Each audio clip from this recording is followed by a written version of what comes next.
You got to Totally. set those expectations. You have to build your company up. I don't care if you just started or if you've been in the business for a very long time.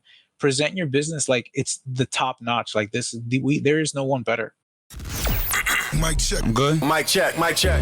You can read about success all day long, but if you don't put in the work, the mindset, execution, and the hustle behind your vision, it just remains a dream. When everything goes wrong, you have to take all the responsibility.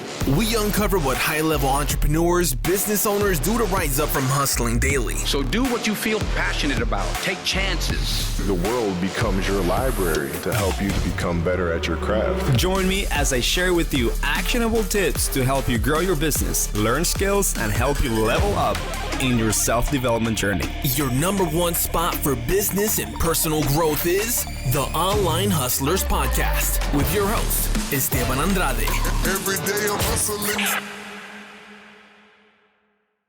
What is going on, everyone that is listening to the Online Hustlers Podcast today in another episode of the Online Hustlers REI Marketing and Conversion. Today, what we're going to cover is exactly that, just conversion.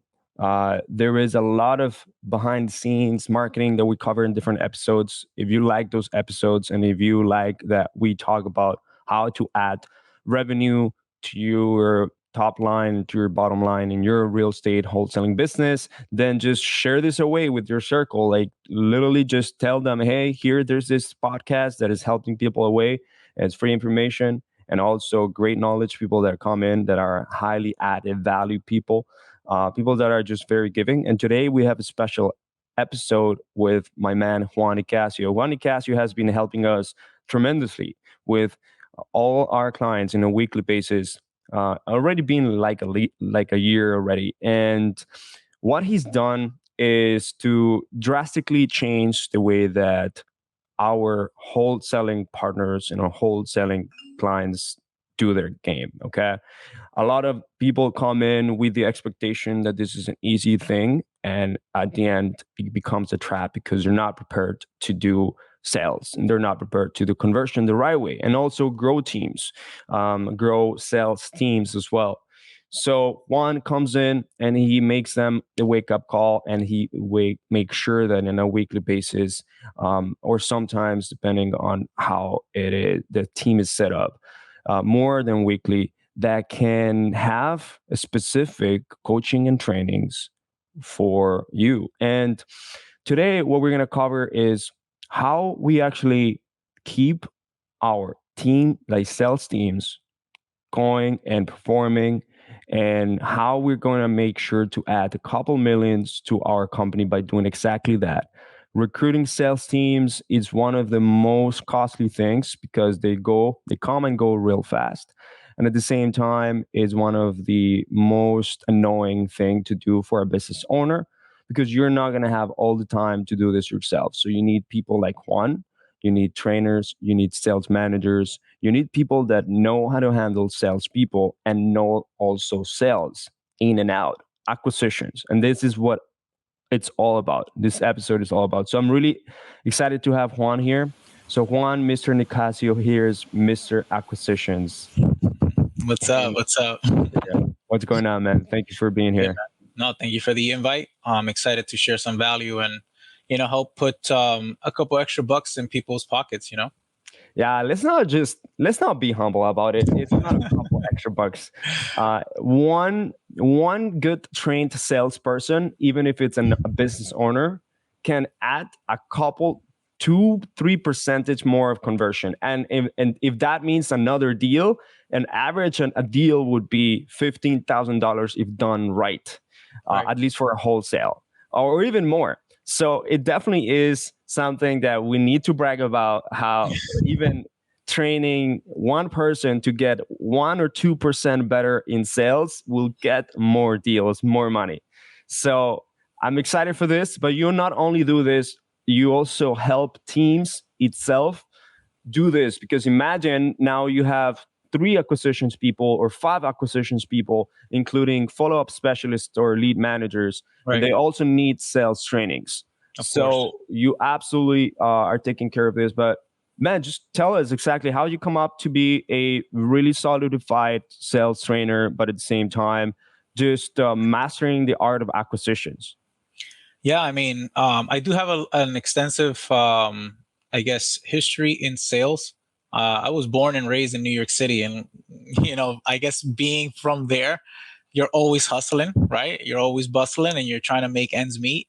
And so, since I was a young kid, I've always sold something. I sold sneakers, I sold flyers, I've sold, you name it, medical supply. I used to work for a medical supply company. I sold diabetic supplies. I've done insurance in my past. So I guess it's an inherent, I guess, trait. And then, the mastery just comes from so many years of practice, so many conversations, so many lessons learned, so many courses that you can take.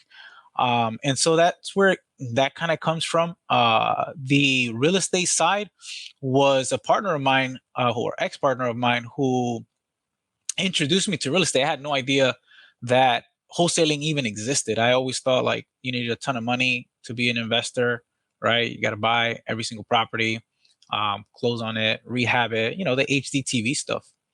And so he put me on to wholesaling, and he said, "Hey man, how would you like to make $5,000 for every deal that you close?" I'm like, man, we ain't making no $5,000 each deal, and where am I gonna get the money to even buy these properties? Like, man, I got you, bro. I'm gonna put you under my wing, and you just got to make these calls. So he he hands me this, I think it was like I want to say it's like 5 pages full of phone numbers, address, and a name. That's it. There ain't nothing else. There's no bedroom, bathroom. There's no props room. There's nothing. Maybe some Zillow if you do it manually. There was no CRM. Nothing. But yeah, I mean, I grinded that out. I grinded that list out for like, man, 2.5 months. I'm like, bro, you're full of crap. There's no way to make money off these leads. Everybody's hanging up on me. Everybody, is not interested. Everybody wants over market value. This is 7 years ago. This is 7.5 years ago. Still market value, the whole thing. And man, the third month in, dude, I've got one lady out of Liberty City in Miami to sell me a property. I called my partner up and hey, I think we finally got a deal here. I found this deal. It's like a 2 bedroom, 1 bathroom shack in Liberty City, which is not a good place at all.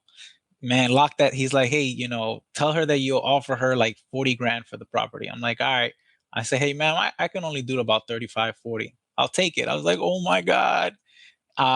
We got that deal. That thing sold within like days because at the time, there was, a handful of buyers looking for the cheapest thing possible. And dude, this guy cut me a check for 5K. And I was like, all right, now it's real. And ever since, I never looked back. We actually built out a pretty substantial real estate company, wholesale company. That partnership lasted at least, I think it was like 5. Yeah, it's 5 years, about 5 years, and we were doing about on average each year about 50 to 70 properties a year. It's good, man. We just reinvested in the company. The guy sold you on wholesaling. Was he also a sales guy? He was also a sales guy, yeah, for sure. For sure. So this, can I tell you something? Yeah. The easiest people to sell are other salespeople. Mm-hmm.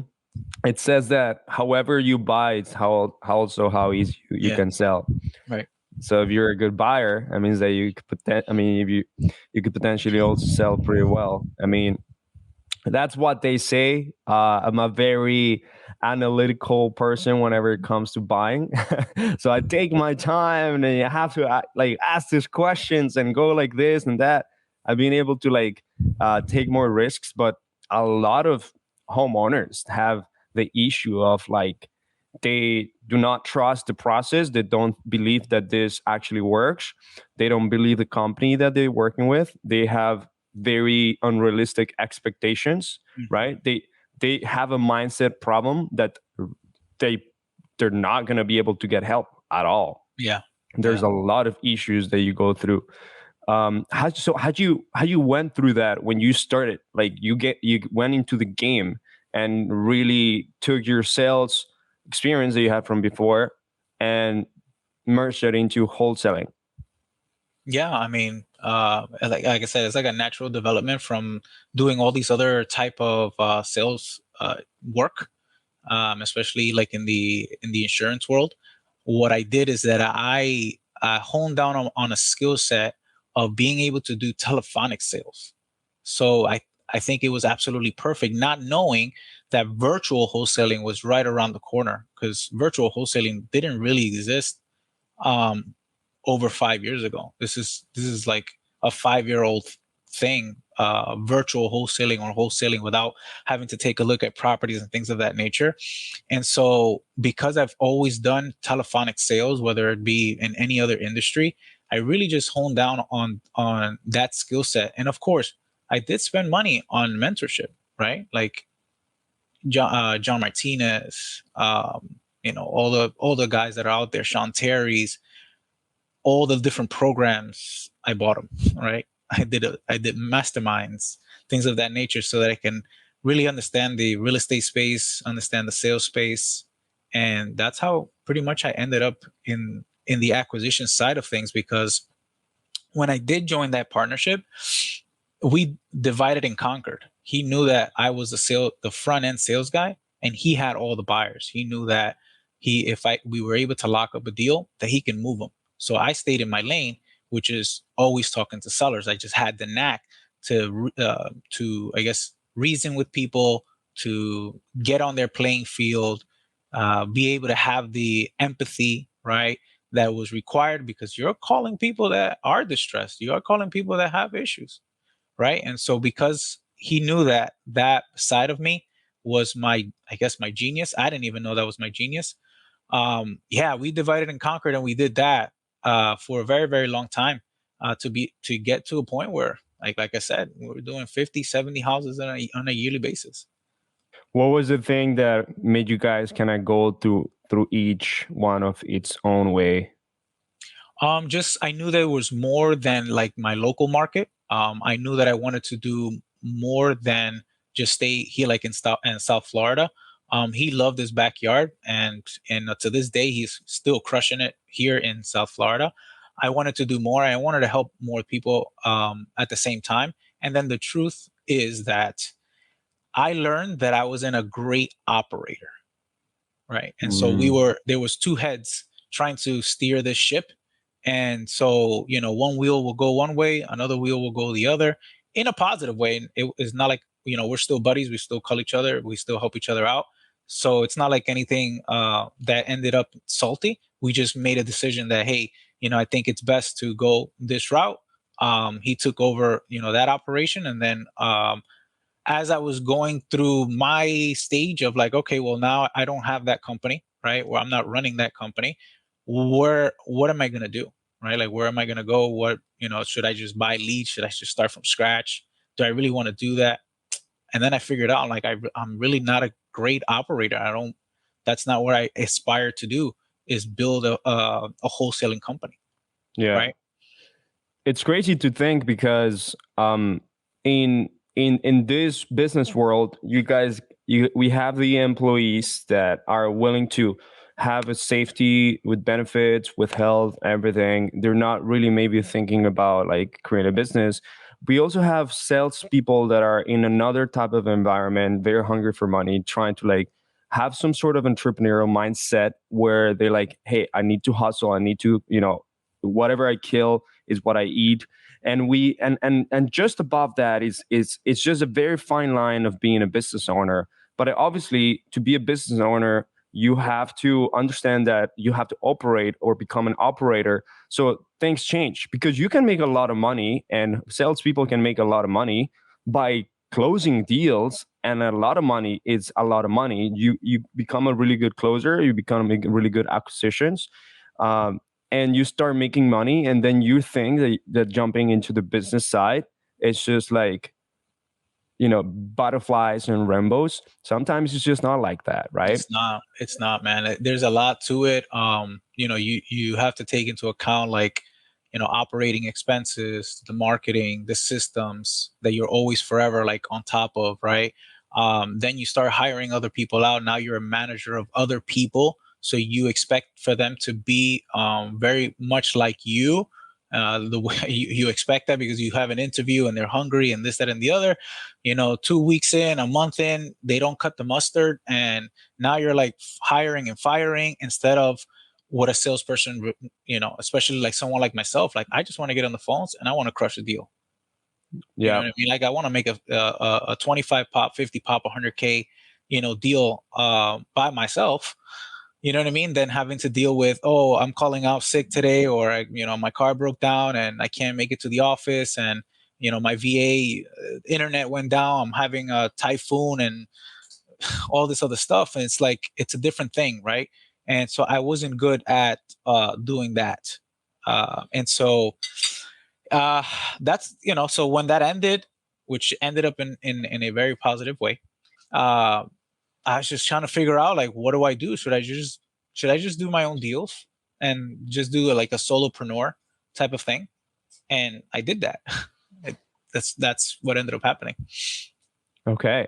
Yeah. But then somehow you knew you were in love with sales, with closing, with acquisition, and you started going to that path. I remember meeting you, man, because you're the one that got me into Joe Dillon's program. Oh, yeah, that's right. And I remember that Joe Dillon, he has a really good program and everything, but you were already into that sales environment. And then after that, you ended up growing into more like, let's focus on my genius, because you will have a genius in direct to seller sales in the real estate investing space, which is I want to categorize it as a B2C. I might be incorrect, but the B2C world, where you have this people that are not business owners, but are people that have a pain and they need a solution, but they just don't know what to do. So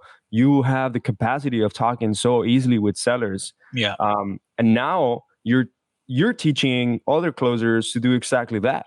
Yep. So let's just break down here, man. Let's make sure to understand a business owner right now, a real estate wholesaler that wants to really start a business, right, and or want to really grow their business, and they're having issues with conversion. That don't really know exactly how to convert, how to manage sales calls.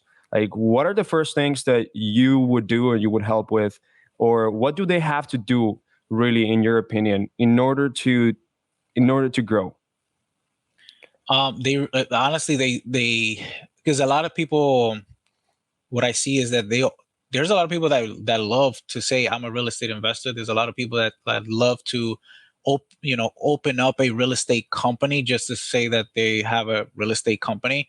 And I think they are afraid of what it really means. They, like you said, some folks come in and they think it's easy peasy to kind of, buy real estate and flip it and make a ton of money. But it requires a lot of moving pieces, right? Like when you start this wholesale world industry, you're not really an investor.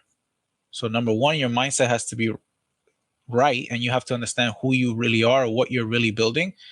If you're going to be a wholesaler or you're going to run a wholesale company, well, then you're a marketing and sales organization, right? So you have to educate yourself on the marketing, right? So that you can have the leads coming in, or you're hunting for opportunity. And then you have to sharpen up your sales skills, whether it be reading books, whether it be listening to podcasts like this, reaching out to guys that do sales, master closers. You have to go through that process, and then you have to get yourself a sales script, believe it or not. I mean, that's like key number one. And people really underestimate good sales scripts because they feel like they sound robotic, but that gives you a foundation, and it allows you to discover many different processes and things that sellers automatically won't tell you, so that you're able to go ahead and start obviously negotiating deals and analyzing opportunities, and then obviously practicing closing. So number one, it's mindset. Number two, you got to come down to reality and know that this business is going to require marketing and sales, because it is a sales and marketing organization. And so they have to put their mindset on that. And then, like in the very beginning, they may have to grind it out. They're going to have to grind it out, making the phone calls late at night, all day, all night, until they start getting their first deals. That's theoretically the way that you have to do it now. If you know that your genius is not that and you're more of an operator, then immediately go find yourself someone that is at least freaking mediocre at doing sales, and then let's help them train up. And that's how I came into play. And I'll give you that story whenever you're ready. Yeah, absolutely. So I love to cover, first of all, how you not only go into like recently started businesses, but you already go inside businesses that are already running and have multiple salespeople, because you have to handle it differently, right? Yes. You're coaching the business owner to become a better salesperson. Ultimately, they also have to grow as a business owner. And the other one, the business owner already has experience being a business owner, but now you have to coach individuals that are not business owners, but they're just cooking. Right. It's two different animals, right? Yeah, it is. It is. Definitely is. Definitely. So, okay, so let's talk about the people that have already salespeople other in the team. Let's talk about them. Like, how are you going to dive into these other sales teams, and like what are the things that are being done right now in order to grow these sales teams? Right. I mean, typically when I take on clients that already have a sales team, the reason why they hire a coach is because they're not doing the specific tasks daily to optimize those salespeople. Because like I mentioned earlier, right, there is a lot of moving pieces in the business, right? Marketing, CRMs, you're doing showings, you're doing inspections, you're looking for buyers, you're dealing with title companies. There's just so much that happens in one day that to take, an hour, 2 hours daily to continue to train, right, and inspect and do underwriting on your team and making sure that they're optimized and that they're unstuck, it falls by the waistline, right? So you won't have a gauge because you have so many different things going on. You won't have a gauge as to what leads are being, decimated by terrible tactics or by unethical employees, because that does exist. You won't have an opportunity to help them to that highest capacity for you to stay very, very consistent. You don't know if maybe it's the marketing side, right? Because it's just so many things that you're doing on a daily basis. So when I come in to these type of organizations that already have, let's just say 2, 3, 4, 5 salespeople, right? At that point, I'm looking at everything. I'm looking at their marketing. I'm looking at how many intake leads they have. How are they managing the leads? Like, lead management is so freaking vital, and people have no idea how that alone changes their conversion and adds just hundreds of thousands of dollars to their bottom line. And then what are we teaching the salespeople? What are we working on every single day? Where can we add that additional flavor? Where can we add that additional skill for us to go ahead and get that deal over the hump? How many deals are we missing out on? So things like that is basically what I end up doing with a lot of teams that already are established. They already is a company. They already have the salespeople. I do the consistent training, because I always use this analogy, right? Like, do you, and you may or may not agree with me, but do you believe that LeBron James is probably like the best basketball player in the world? Or one of? I would say that he's the one that has shown up daily the most, that maybe worked hardest, and was just present, was just visible, was just there for people to show. But I think that he is being one of the best ones. Maybe there's people that are hidden out there that just are not really putting in the work. And who else? But guess who else also shows up every time he shows up? The coach. There you go. Yeah. There you go. That's the trick. That's the trick. The coach doesn't play every day, right? He's not probably making all the sales calls, and he's listening to your sales calls. He has the experience, but he's there because what happens is that the salesperson now, right, that's on the front line, they know that the coach is there to guide them. Like if they have any type of confidence issue, if they have problems with a speech, if they have a problem with figuring out maybe a situation, objections, etc., right? Or a problem they've never seen before, they know that the coach is there to tweak that and help them, get there and push them to do more, right? So the coaches show up, and that's the magic sauce, is the fact that I show up every day when they show up every day to coach them on, hey, this deal is supposed to look like this. When they say something like this is what you say in return. Go ahead and ask them X, Y, and Z and find out X, Y, and Z. And X, Y, and Z is going to lead to this particular answer. And once they give you that answer, boom, you're going to hit them with this. Yeah. And by the time you know it, you got yourself another contract. Guys, talking about LeBron James and basketball, go watch Hustle in Netflix. Adam Sandler is a coach right in there. You can see how this guy has coach guy that was just like, really has a talent, but really does not really put in the effort as much, or does not believe or have the conviction in himself. And that's what sometimes trainers do. So Juan is actually been working with several people that are already teams. And for me, it's really interesting to find out, so how does the daily work or weekly work of a sales team would look like? Let's go to like hiring a new team member. Like a new salesperson comes in. Let's walk through that. How like you would take someone that is recently immersed in the organization, and you're gonna ramp them up, and you're gonna make sure that they start performing. What's your takes on that? So anytime I start a new team, or I have a new team member, the number one thing, believe it or not, that I do with them has nothing to do with sales. It's all, I tap into their mindset. I ask them a lot of questions about, how they feel, and, how's your day, and what kind of things do you practice outside of real estate or outside of work? How do you wake up in the morning? I find out a lot of those type of things. It kind of lets me know if these people are high performers or not. Right. If I say, hey, what time do you start, dialing out? What time do you start work? Oh, I start at 9 o'clock. All right, cool. What did you do right before that? Nothing. I just brushed my teeth and rolled out of bed. I'm like, oh, okay. So you really qualify. I mean, you really just screen them even after they have been inside the company, after being hired. One of the things that the industry is missing is that and it's a very difficult thing, right?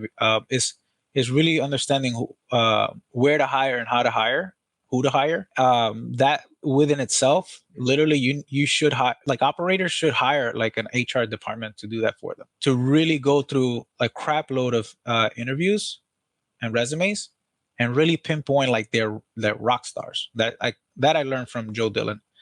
And just hire like real rock stars. So you may have to go through 15, 20, 30 applications and find out a little bit more about this person, other than like, how long you've been in sales, give me a sales pitch, blah, blah, blah. Because the business, as you know, right? We're in the lead business, we're in the sales business, we're in the marketing business.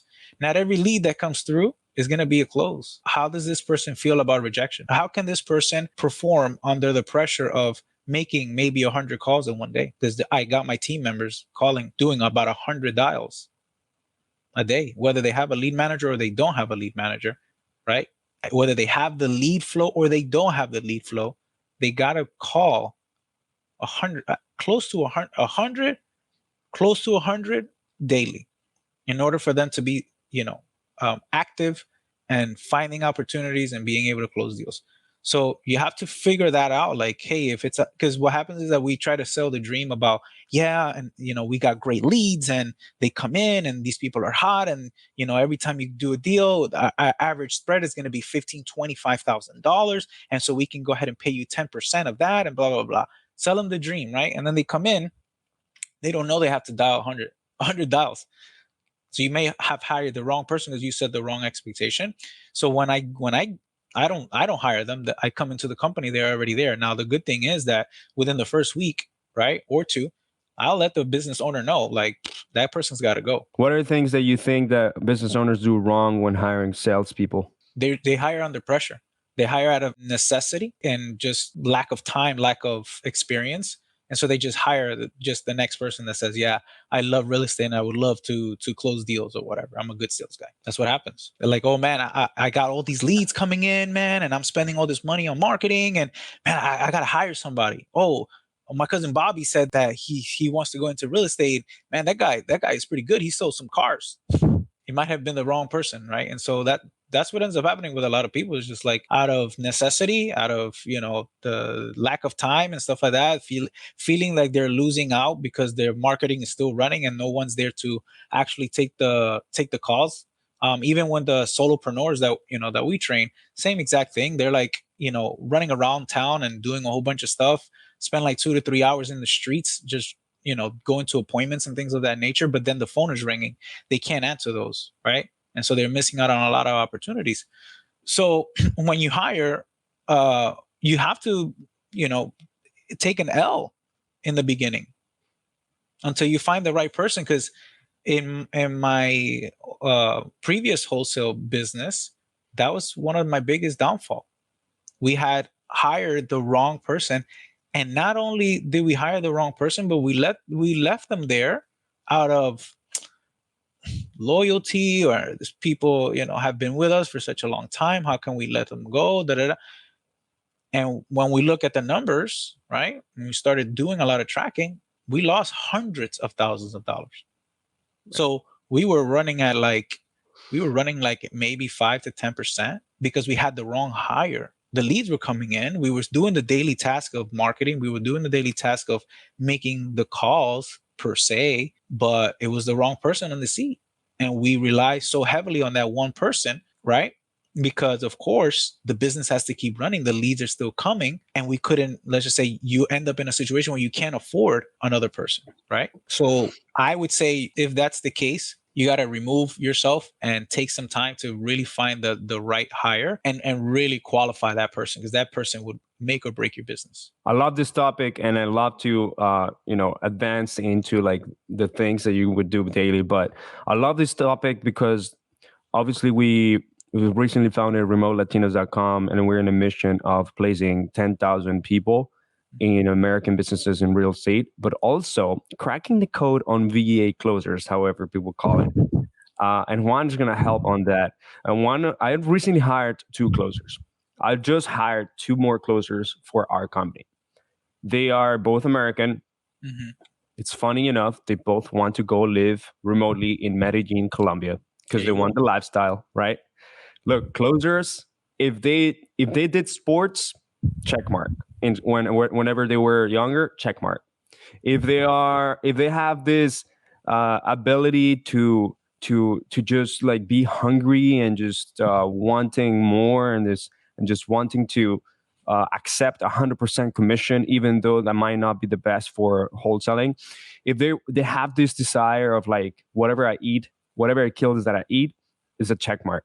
If a closer is that person that wants to crush during the entire week and just wants to really also go hammer in terms of enjoying their life during the weekend, but they know that during the week it's like a time to level up, do sales calls, do coaching, self-learning, and things like that. There is a check mark, in my opinion, for closers. Closers usually, and salespeople, they have to have this personality where they are just go-getters. They are very close to that business ownership, because they are entrepreneurs in heart, right? that's what I would look for a closer. And there's a lot of people out there like that don't necessarily want to have a business because it's hard and stupidly stressful sometimes. Yeah. Yeah. And I know that so that I don't lose my train of thought on that topic, that's probably the biggest pain point for a lot of real estate operations. I'm not going to just say wholesaling, just real estate operations period, is the fact that you, sometimes you hire the really freaking great person, and that person also has ambitions to open up their own shop. And so it's not a bad thing. You just got to know that it's coming, where they'll learn everything and then they'll go, right? Yeah.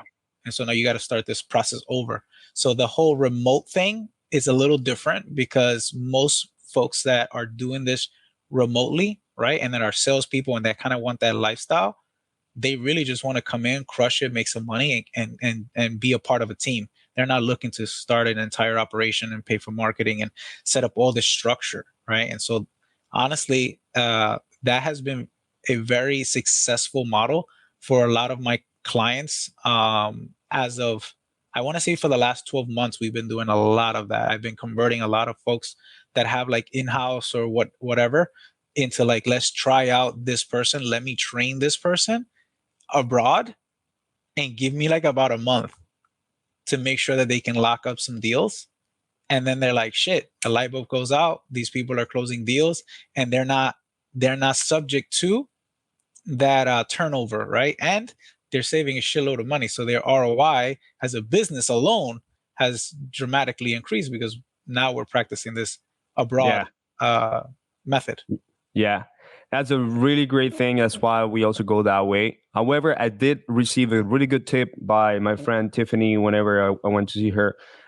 She locks up her closers on a W-2 because she makes sure that they come in with the mindset that they're part of the team. They're not just like a contractor or like another thing, someone that can just plug and play here, but they're part of the team. W-2 employee, they also have commissions, high commissions, but they have the benefits, they have the healthcare, they have the thing. So if you're like running like the traditional way, which a lot of people are going to definitely go that way too, a W-2 closer for the wholesale side, since the sales cycles are so long, might not be a bad idea. Right. It might not be a bad idea. I think it actually could be a good idea. I agree. She's a beast, Tiffany. I don't know her personally. I've never. I think I might have met her in one of the masterminds, but I know that team out there, they're really solid. They have their thing really locked in, and so I agree with that because they come in knowing that they're an employee.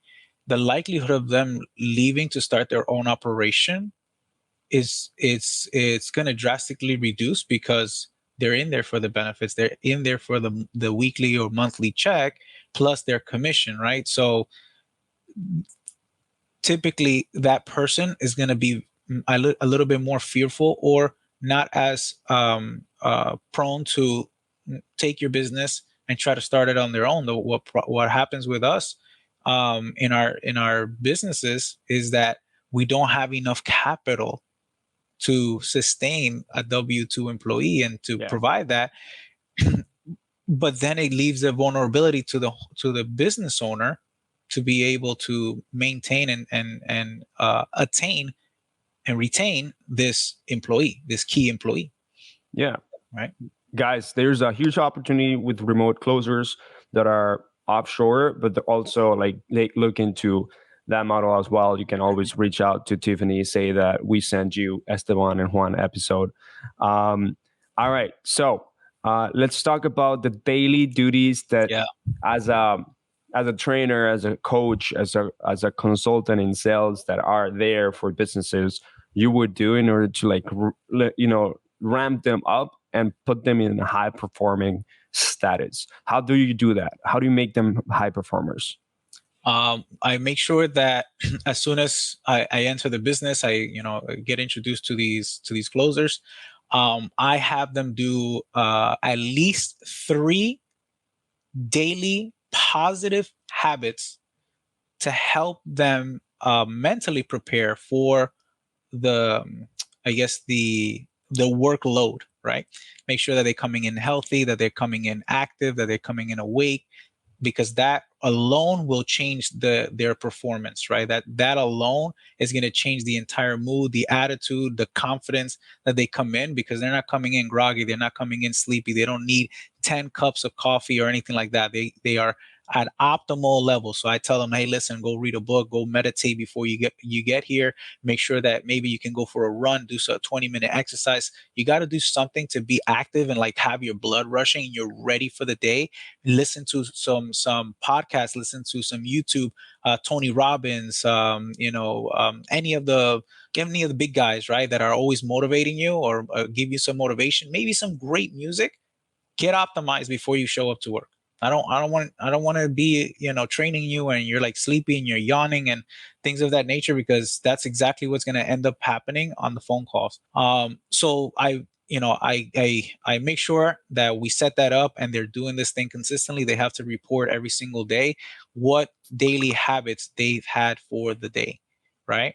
And some of them are remote closers from like Philippines or from Egypt. And so the time difference is different. So instead of just doing like morning habits, right, with people that are in our same time zone, I just make sure that they have a daily habit before they come into work, right? So sometimes they come in at 3 p.m. when it's daytime for us. So I say, what did you do prior to getting to work, before dialing, right? Like, what did you do? So that has drastically changed their perspective. That has drastically changed their mindset. They report back like how much better their days are, how optimized they are, how happy they really are. They come in with a different glow and a different energy when they come into work every single day. You see it in our Slack. You see it in their performance. You see it on our weekly meetings with the entire team, the high level team. You see them all smiling. They're happy. They're grateful. They express the gratitude. Man, I want to be honest with you. I know that everybody wants to hear the sales shit, but that stuff works, and you got to build a culture in your organization for them to come in and be optimal.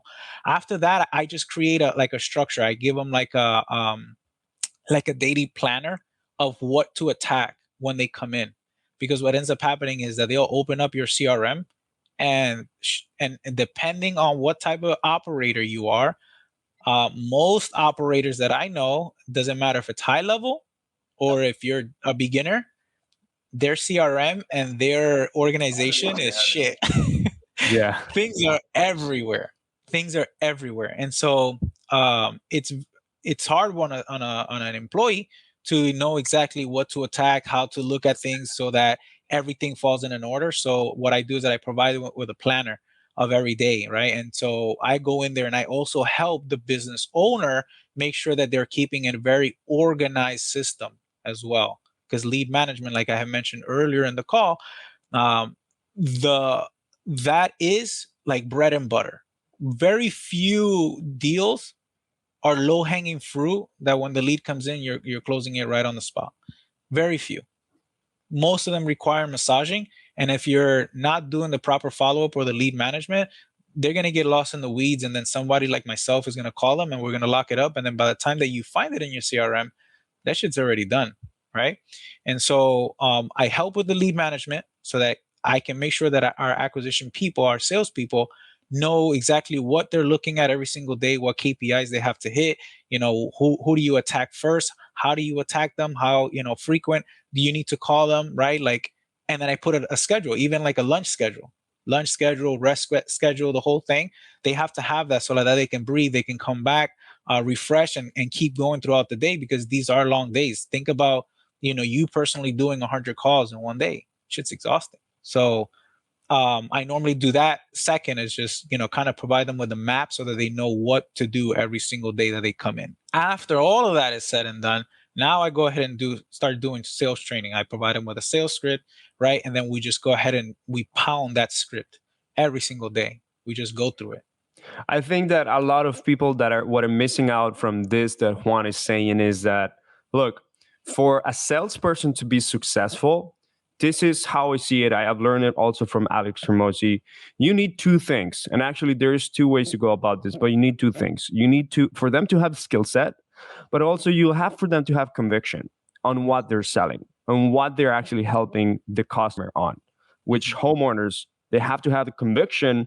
They have to provide that conviction that whatever it is that they are selling, which is the service of real estate consulting and making sure they acquire property and helping through there's many different issues. They have a high conviction. If they have a high conviction, even if the sales skill sets are not there just yet, high conviction will also produce really good results because they see that, look, this homeowner has absolutely been through the pre-foreclosure and the stressful situation, but he was helped. We have a testimonial for this. We have a case study. We have this homeowner that recently just got out of this situation, and our team helped us. Like, we have the proof. The proof is right there. So whenever you're putting them into that morning routine that Juan was saying, they're like, hey, lift them up, pump them up. You're really elevating the conviction that this is going to work. You're going to prepare them for exactly what's going to happen. Maybe later at the day that there's going to be rejection. There's going to be no's. There's going to be those down moments where maybe homeowners are playing hard to get, right? Or hard balls.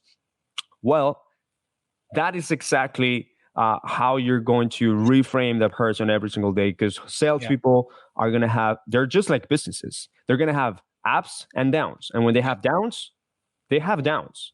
You know, like really big downs, probably an entire week or 2 or 3 weeks of no sales. It could happen. It can happen. So how do you ramp them up, right? I mean, I've learned that as well as business owner as well. So that's pretty huge, man. It's really huge. A lot of people underestimate that, right? They just think that it's just a regular thing. They should just come in and make the phone calls. But if they're not prepared, right, then they're prepared to fail, right? It's one of those things. Prepared 100%. And I think so this is what I've seen after hiring multiple salespeople and making sure that I get that rock star. So I've had salespeople that come in, they get burned, or they come in and they don't really believe in the product or things like that. And it really is my fault. One, because I did not really set the right expectations, put the proper systems, and maybe chose the wrong person too. But before, when this was happening, guess what? I did not have the right onboarding process so that this person, when it comes into the company, be like, wow, this is legit.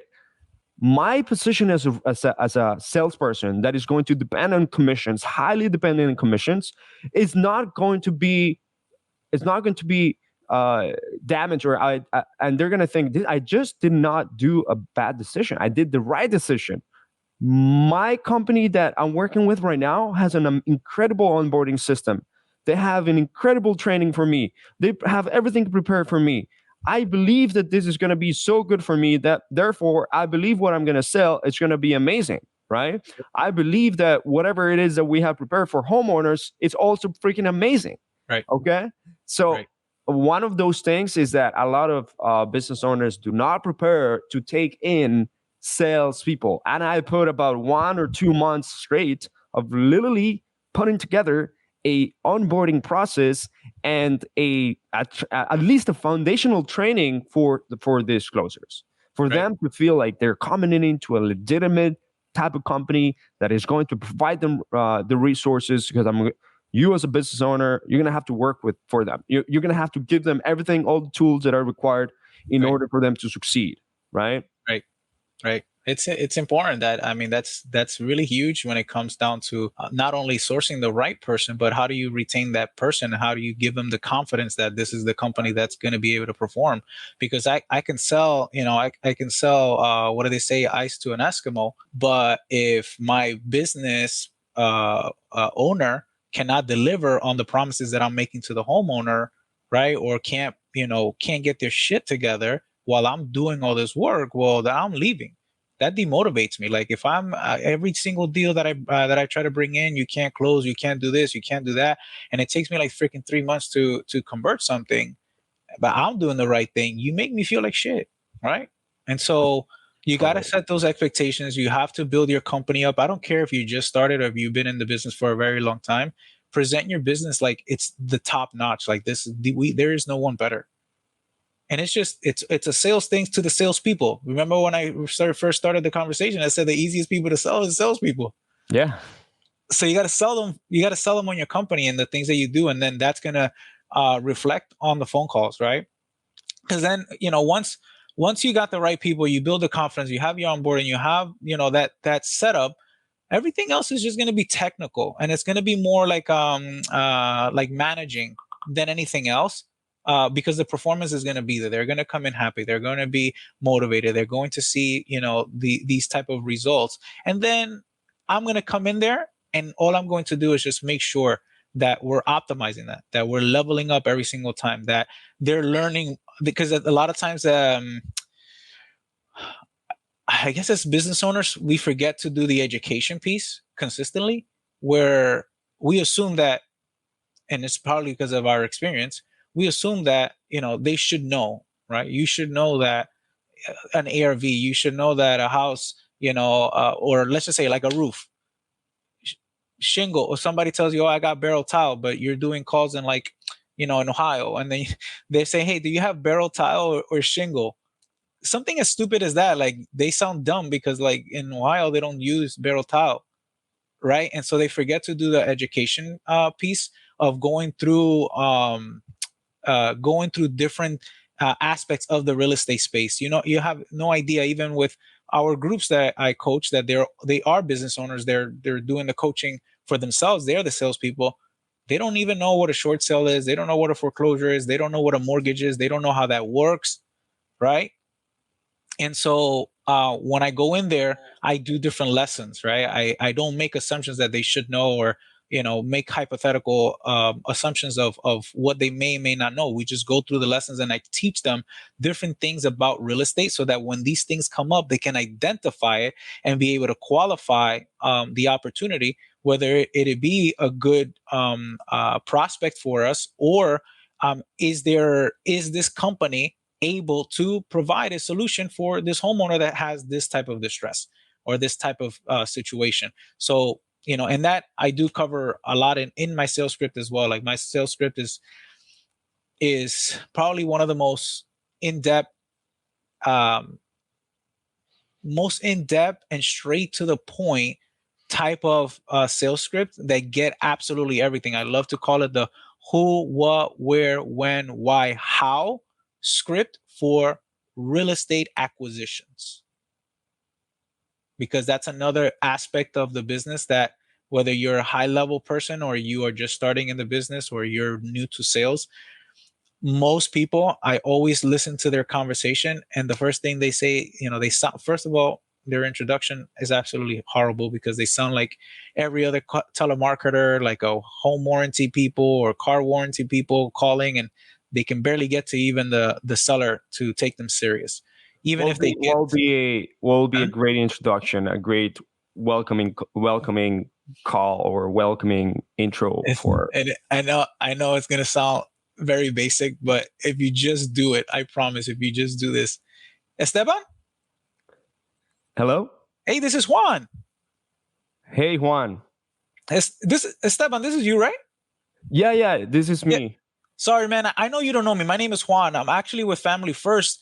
I think you had submitted a form regarding that property on 123 Main Street. Yes, I believe I did. Yeah, I received it last night. Did I catch you at a bad time? No, I'm about to enter a meeting in 7 minutes.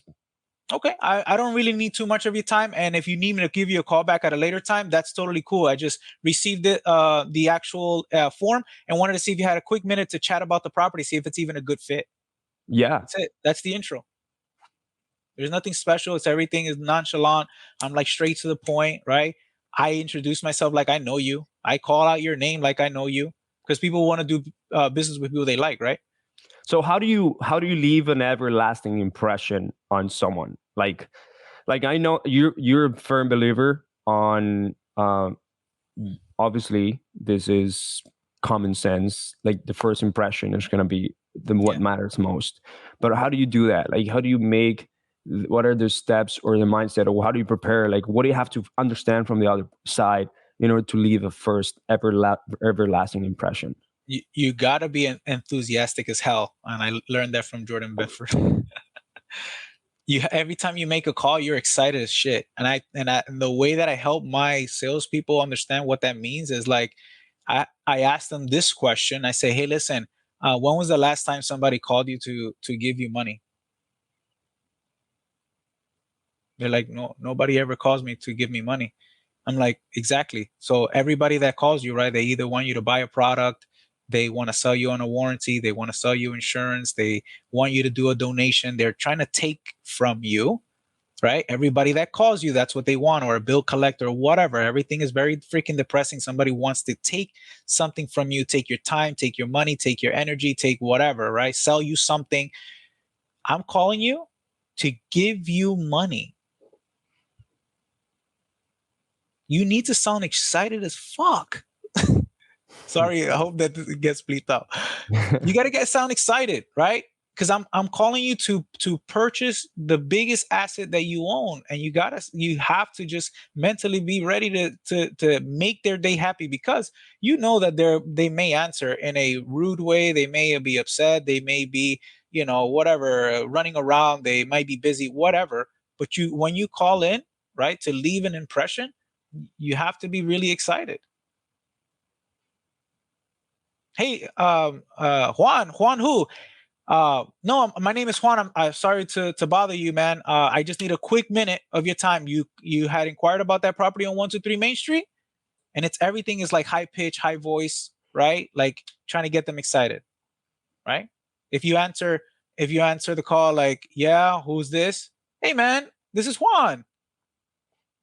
Juan who, man? Who are you? What do you want? Hey, look, man, I'm not here to bother you at all. And then I can kind of get low on it and just kind of deflect that situation. Hey, I'm sorry if I called you at a bad time, and I'm apologizing. That disarms them.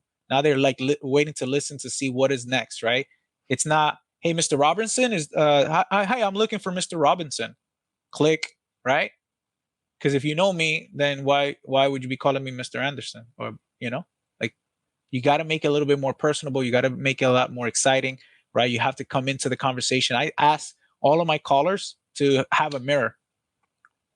They have to have a mirror, because people can feel, they can sense if you're sad, if you're down, if you're high energy, you're not, low energy, you're depressed or whatever. It comes off on the phone, even from the very first introduction. So I have them said, hey, listen, you got to get yourself a mirror. Go on Amazon, do what you got to do. Just get yourself a mirror, because you have to be smiling. They can sense that. And that's an old school trick. Huge. So that's how I help them to get there, to be motivated, to go and provide a value where it's like, hey, guys, you're calling somebody to give them money for their house. And we're not talking about chump change. We're not talking about $500, right? Even though I've bought property for $500, but we're calling and yeah. And Ohio. I've gotten houses for free. So that's an interesting story.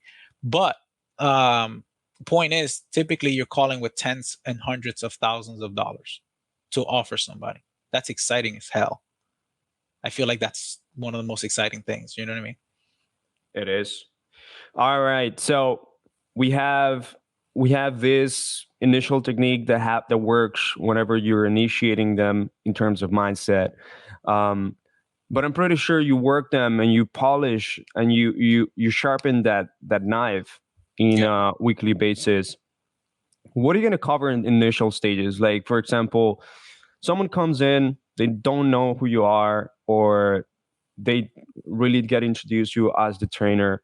But maybe they are also fairly new in the wholesaling space that maybe have some sales experience. Like, how do you take them to become a better person, a better human being, a seven-figure human being, seven-figure salesperson?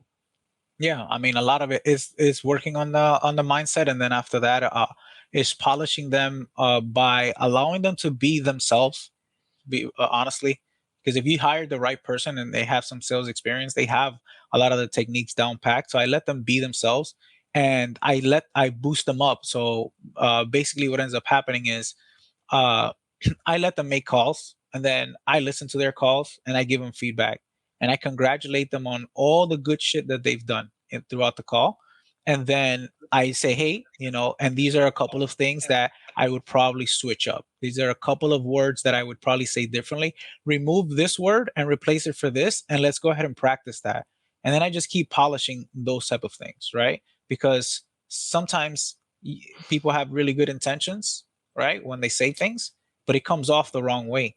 And so just kind of training them on how to say something in a certain way so that people receive it a little differently, right? Like, for example, you have good intentions, right? Let's just use one example of a salesperson talking to a seller, and we ask them, hey, salesperson, I need you to go ahead and get the mortgage information from these homeowners. Homeowners think that that is private information, and that's like almost like a red flag, and a lot of people are so nervous to ask that. And what they do is say, hey, Mr. Seller, what's your mortgage? How much do you pay per month? And it sounds very like intrusive. How about if you try, hey, when we purchase this property, do we have to go ahead and satisfy a mortgage? Which one sounds better? What's your mortgage? Or when we close on this deal, do we have to satisfy a mortgage? Satisfy a mortgage. Oh, okay. Around how much would be the balance so that the title company knows? Oh, it's about 100K. Okay, that's not too bad. I mean, and roughly, what kind of monthly payments does that look like? I'm not asking them like directly, what is your monthly payment? What does that look like? Roughly, what is your monthly payment? So little things like that change the entire dynamic of the conversations with sellers. That's just a little piece, right? Like, we go through a bunch of stuff like digging for pain, right? And how to dig for pain, how to ask those type of questions. What is digging for pain? How deep do you actually go? What is it that you're actually looking for? So that you're able to have a very, very clear picture of this situation that's at hand. Because, of course, if they were not distressed, right, and they don't have any type of need or motivation, then that's not the right person to be on the phone with you. Or if you don't uncover what that whole picture looks like, and I don't train you to do that and to have an ear for it, right, with active listening and things of that nature, you're going to miss out a lot, and then your deals are going to fall apart, or you're never going to get the deal done, period, because you really didn't solve a problem for the homeowner. You didn't really listen. You really didn't solve whatever real necessity, not the surface stuff that they tell you. You didn't solve the real necessity because you're not polished enough. You didn't say the right things. You didn't ask the right questions, right? Because a lot of people are just not going to give you everything. It's a process that you have to go through. Yeah. And it doesn't get done in 7 minutes. I'll tell you that much. Oh yeah, that's for sure. A lot of people, I mean, there are some people that they sell the 7 minutes type of style. And I know that Scott Moores and you don't agree on that. Takes more time to get home. I mean, you got to think about it, right? Like, so if you were selling me an iPhone case, that should just take 7 minutes because it's easy. Like, it's just a cell phone case. It is what it is. These people are selling what may be their biggest asset, right? That they've ever owned. Something that they hold very dear, that's been in the family for, I don't know, maybe 50, 60, 100 years. I don't know. You can't do that in 7 minutes. They're letting go of something that's, ginormous in their life. You're solving a what could be a life-changing situation for most of these homeowners. How can you possibly do a deal in 7 minutes? Yeah. Or you can do it, but what kind of obstacles are you going to stumble while you're trying to get this deal converted, while you're trying to acquire this property, right? So there's so much more that goes into the actual sales of acquiring real estate property, and training your salespeople to understand that as well. Can I share with you how I onboard people in the first month or the first 2 months of training? How I do it on a daily basis? Yeah. Maybe you can give me some feedback on everything. Like or maybe you can teach me something too. I'm here to learn. So whenever we start we submit a closer. I mean, a new closure comes in, then we have a checklist in ClickUp where they have to follow specific things to get set up, but also learn about specific skill sets or remote skill sets that they need to have in order to be successful. And obviously that all comes down, for example, like knowing which systems we're going to use, how the communication is going to look like in Slack, how to be able to submit a contract, how to be able to utilize the CRM. All of these kind of things, we have it in checklist in ClickUp, so that it also points out to like a training membership area, kind of like Kajabi / Go High Level memberships. And it has trainings about the industry, and it has also trainings about skill sets and things that we have done. But most importantly, showing calls that we've done before that have been successful and closes. Even if it's like a 1, 2, 3 call closes, and so that they can listen to it. And at the same time, we also have calls that were not successful to kind of go through it for them to actually learn what was through. But the first week, the way that we started on whenever we start onboarding them, we have them the onboarding call. We make sure we show them exactly what the expectation is going to be them as in the roles of closer, and how follow-up is also going to be so important. We make sure that we do several role plays during the first week, like several role plays for them to start. But we start them as a follow-up specialist / appointment setter first. They don't start as closers. They start as a follow-up specialist / closer first. And the reason why is because they need to get off the ground going and things like that. Really developing that conviction and talking with the people. So here's the Monday breakdown. This is a meeting where we are going to purposely instill confidence in closers throughout the entire week, which is basically, it's going to set up the stage for the entire week. This is very high energy, very similar to what you talked about like at the very beginning, right? Like high energy sets the tone for what's coming, conviction on what we're selling about, like the service and everything, instilling confidence in the closers. Maybe we have homeowners testimonials that we show, or case studies of homeowners that we have helped, or deals that we have closed. Keeping it fun, loose. They just came in from the weekend. Probably a lot of these people party hard, and so we want to keep it like that. But obviously, we want to touch base of what happened last week and what can we improve, and what would you have done more of that would have given more sales, would have given more things, and what would have been what would they have done exactly the same, because it's a very overlooked thing. Like, what did they do last week, or what do you think that they ended up doing before that we're doing in whatever sales position, or maybe they're inside the company already? What did they do last week that was good, and they would have to do exactly the same this week?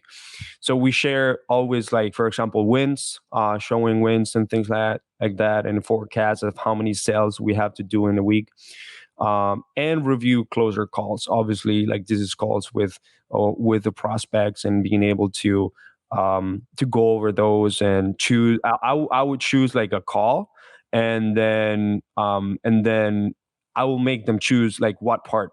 The intro, are we going to review the intro? Are we going to review the closing stage, the objection handling, where we're extracting motivation? Where do we review? Like, they would choose to where to be reviewed because they want to potentially just get good at something for that day. And this would last maybe about 60 minutes. This usually would be happening on a Monday. Right. On a Tuesday, it's more like recalibration Tuesday. So like, are we on track on like hitting the goals, like according to what we've done so far?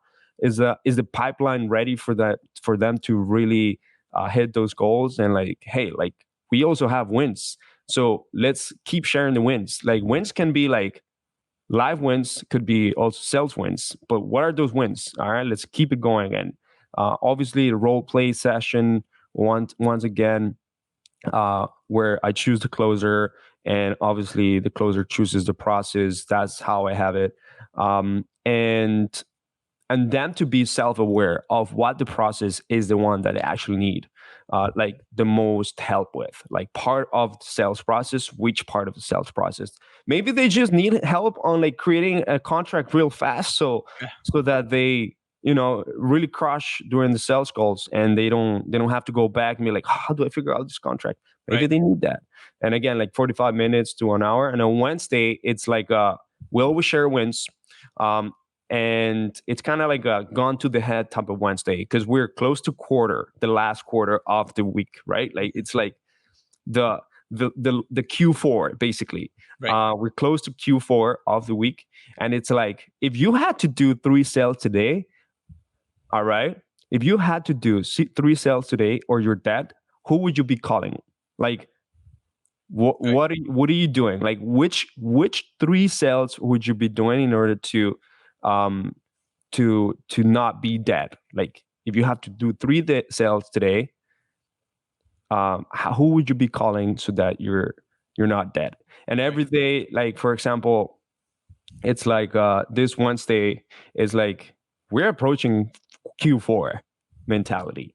Like Friday is here. Friday is supposed to be like already like the end of the week. You're almost there, almost done. A lot of people go on to Saturdays. I haven't started going to Saturdays just yet, but like we're already there, Q4.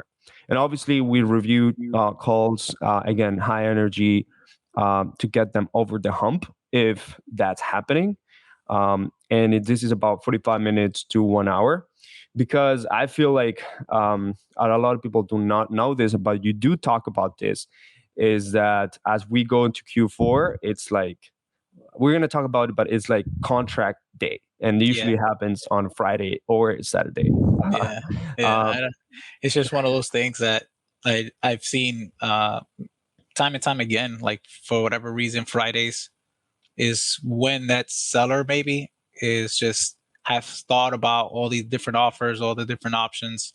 It's coming into the weekend, and it's just like, all right, well, I just got to get this thing done, get this thing off my chest. That was like the last to do on their list. So I don't know if that has anything to do with it, but it's a very high converting day though. Yeah, it is. And on Thursday is like, again, we share wins. Again, all of this happens in the morning. We don't want people on the middle of the day, for example, to be interrupted by sharing their challenges or like putting themselves down again. Or like, Absolutely what I mean? Like we have to start in the morning. Like we have to do something in the morning to make it happen. But obviously, like it all depends. Like if this is a person that works remotely in the Western, let's say PST time, compared to EST, it's a little bit different game for them as well. So we're gonna depend on that as well, but obviously we want to try to do it in the morning. And so Thursday Q&A, sales training, like Q&A itself, there's challenges and things that they want to find out and figure out, and things like that. They come up with examples, and we share stories about biggest challenges like collectively occurring, like within the team itself, like the sales people, whether that's a setter, follow-up specialist, whether that's a closer, because like they both are sales people. These two are sales people. One doesn't close, one closes, right? And the training is like what, 30 minutes, again, 30 minutes to 40 minutes. And on Friday is contract Friday. So this is like, we're going to share again the wins, but we're going to have to make sure that we push people to go to the low-hanging fruit people. Who can I help? So as a sales trainer or as a coach slash also your owner, who can I help? Like, who can they also help as well? Right. Like, and this training is like, we are on the Q4. We have to get it done. We have to close lockups of those deals, right? We obviously will have peer call review and Q&A. So basically, potentially they can do call reviews between each other and like help each other, like be like, hey, where the hell am I doing something wrong? Or who can I help? Like which homeowner can I help right now? Or can I go for? but also as a business owner or coach, who needs the most help on pushing on the sale, so that they can close it. Yep. And I know that a lot of people start do like Saturdays. They work like half day on a Saturday just because people want to follow up on a Saturday, and homeowners sometimes are way too busy during the day, during the week.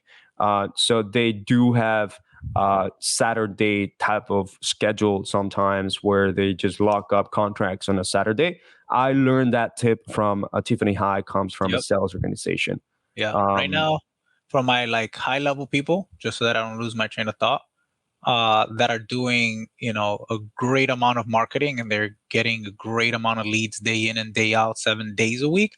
We're going to build it out. We're building it out to a 7-day operation, morning through night.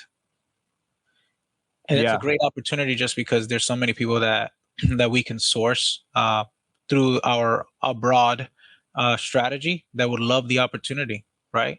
Some of these people, they have other jobs throughout the week, and they would love to pick up a part-time as a salesperson, right? That helps their family. So if we are able to open up those opportunities by having a 7-day operation, plus the high level people that I do coach, their team, they run like inbound lead generation. So the leads are coming in day in, day out. And I know you and I have spoken about this plenty, and you've built a very good CRM that helps business owners really like automate that process, but speed to lead, right? So if somebody filled out a form on a Saturday or even a Friday night, imagine that. Friday night, 8 p.m., all your callers are gone, right? You as a business owner, you're a business owner, so you don't make calls. Yeah. God forbid, right? I got to have my acquisition people only make phone calls. You come in on Monday, you do your Monday meeting at 9, 10 o'clock in the morning, and then the first call is not until 11 o'clock. From Friday night at 8 p.m. to Monday, almost noon, dude, that lead is cold. Yeah. And so that's why we're going to adapt the round the clock type of deal, man. I think that will be huge. Never really thought about that type of thing. Obviously, like there is specific people that you can hire to make sure to set the proper expectations to the seller and follow up immediately. Like you can have like 24-hour inside sales agents, call centers that are taken in and maybe train into like at least taking in the information, figuring out like what's going on, what's wrong, maybe how much they want, all of that.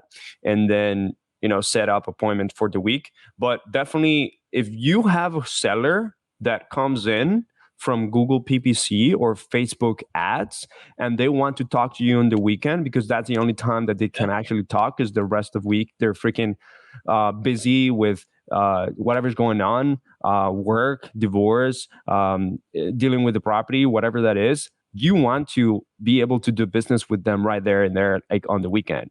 I mean, let's think about this, and that is a very good. That's a valid point. You don't have to have a closer. You can have a lead manager do the weekend stuff. But let's think about this.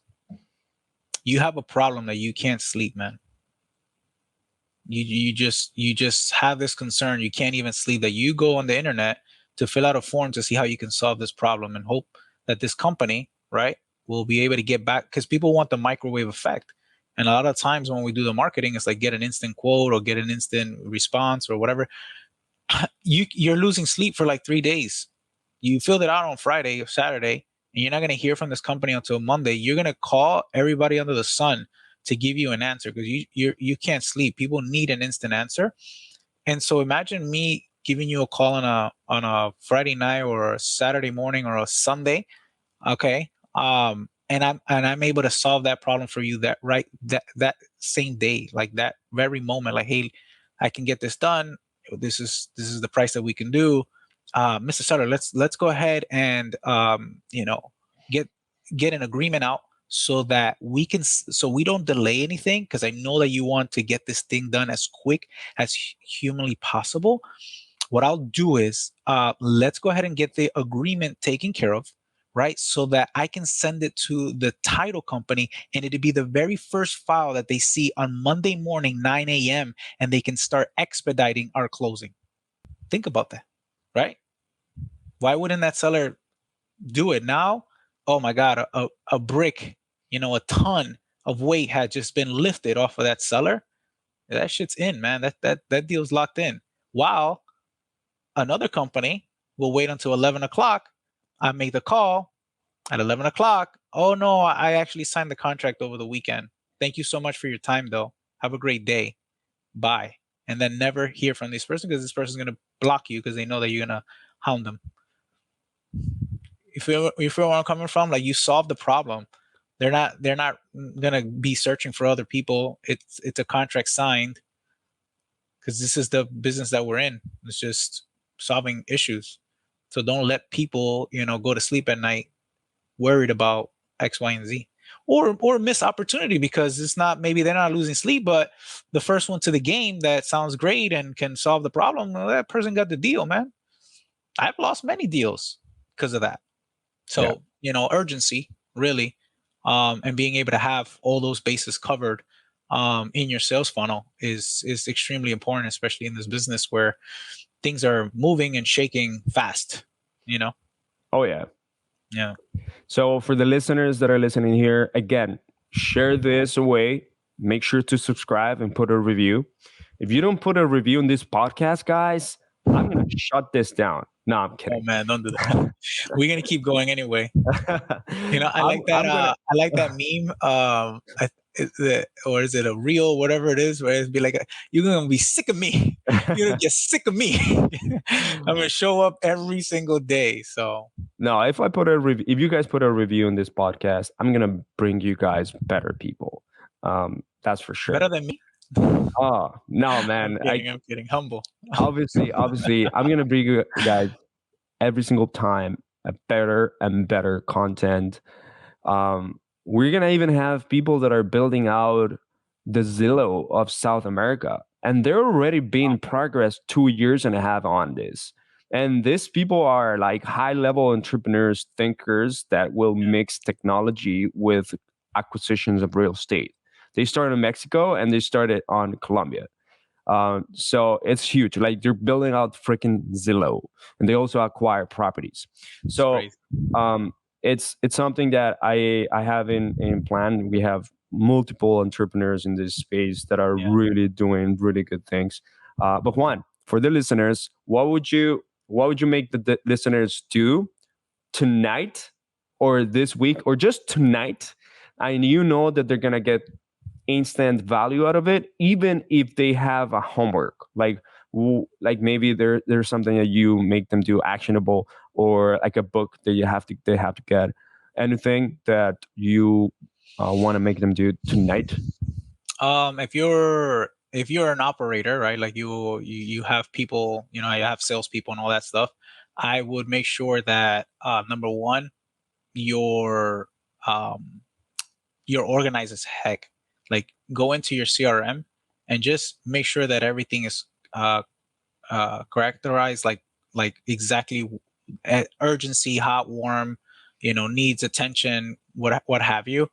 Clean it up. If it's messy, make sure that you do that immediately, and you'll start seeing massive conversion, because you're going to target the people that haven't been hit for some time. I would say that if you can spend the weekend doing some automation in your systems, like automatic text messages, emails, and stuff like that, that's the ginormous aspect of the business that's helped me do so many deals on the weekends, at nighttime or whatever, because the system itself, is sending out those type of things.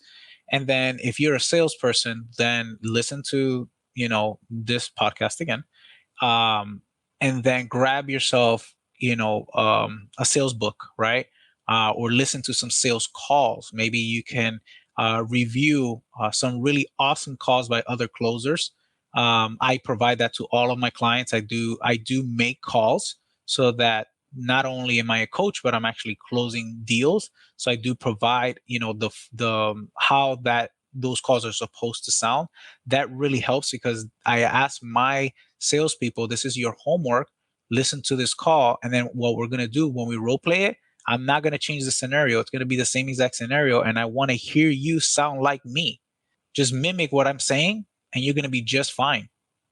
And then they come back, they do it, and then they make phone calls and they're like, I can't believe it worked. I actually closed the deal because I said X, Y, and Z.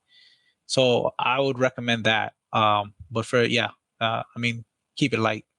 Just do that. Which books do you recommend? Never Split the Difference. Me too. And then if you want to do like a course, I would do The Straight Line by Jordan Belfort. I like that one. That's really good. That's really, really good. Gotcha. Never Split the Difference. Get all your sales guys and yourself and Never Split the Difference. I think that it is a huge book. I consumed that maybe already 2 times already. And I also purchased a masterclass and I give my salespeople the masterclass of Never Split the Difference. Which is called The Art of Negotiations. And I also give it to my my success account managers. They also are, at the end of the day, they're selling again repeatedly the service. But give it to any person that is involved in sales. You will drastically get better skill sets. Again, remember, your closing percentage will depend on your skill sets and also will depend on the conviction that you have on the service or the product that you sell. So when you multiply the sales skill sets that you have and the conviction, that's where you're going to get. So if you have high sales skill sets, but you have very low conviction, you're not really going to have high closing rate.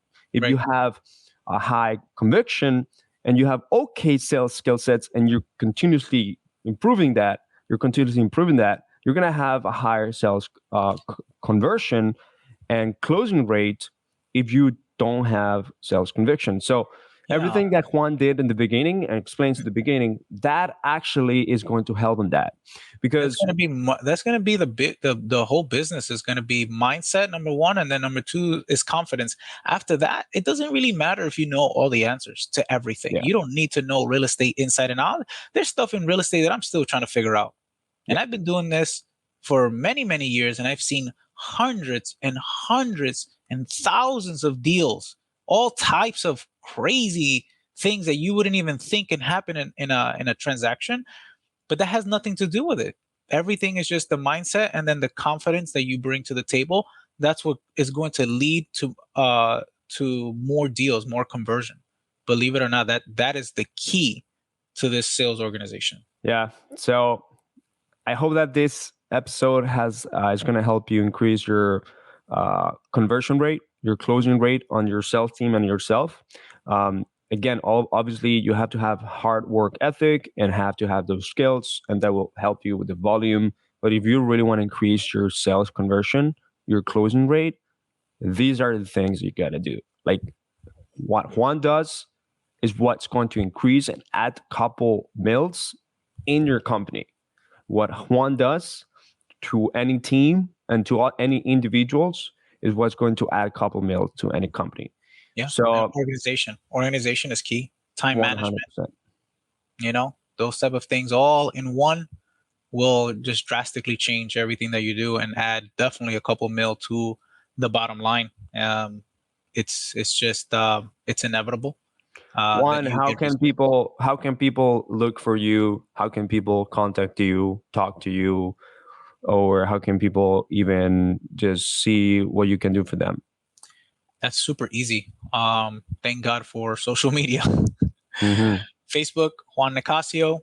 You'll see me with the guy holding the phone, and same thing on IG, Mr.ACQ. On Instagram. Those are the best ways that you can reach out to me. And I'll be happy to, even give a free consultation to folks and kind of help them find some clarity in their business and see what other values I can provide. You're doing an amazing job at providing massive value, not only to the real estate community, right? Entrepreneurs, maybe outside of real estate, And then the obsession that you have with your clients, because yeah, I mean, obviously I'm coaching a lot of them, and you provide that as a service, and they're freaking phenomenally grateful for not only having, you know, the marketing coming through, but at the same time being able to have someone like myself help them navigate through what happens when the phone rings, right? Like, how do I actually convert deals? So thank you on the behalf of all your clients for allowing me to help them level up, because a lot of them are changing their lives. A lot of them are seeing a lot of success, and yeah, they're just growing because of that. And so, awesome, man. Keep doing what you're doing. This is amazing stuff, and you'll be rewarded handsomely forever. Just like a good Dominican closer would say, "Ya tú sabes." Ya tú sabes. Oh man! All right, cool, awesome. Juan also speaks Spanish, so he can also handle any Spanish homeowner out there, Oh and yeah. also train any Spanish-speaking, Hispanic-speaking closer. There's great things coming. So, Juan, thank you for being in this episode of the REI Marketing and Conversion. And again, guys, share this away in your circle. Put a review, and let's get rolling with more episodes. I'll see you next time. All right. Thank you, guys. Every day I'm hustling.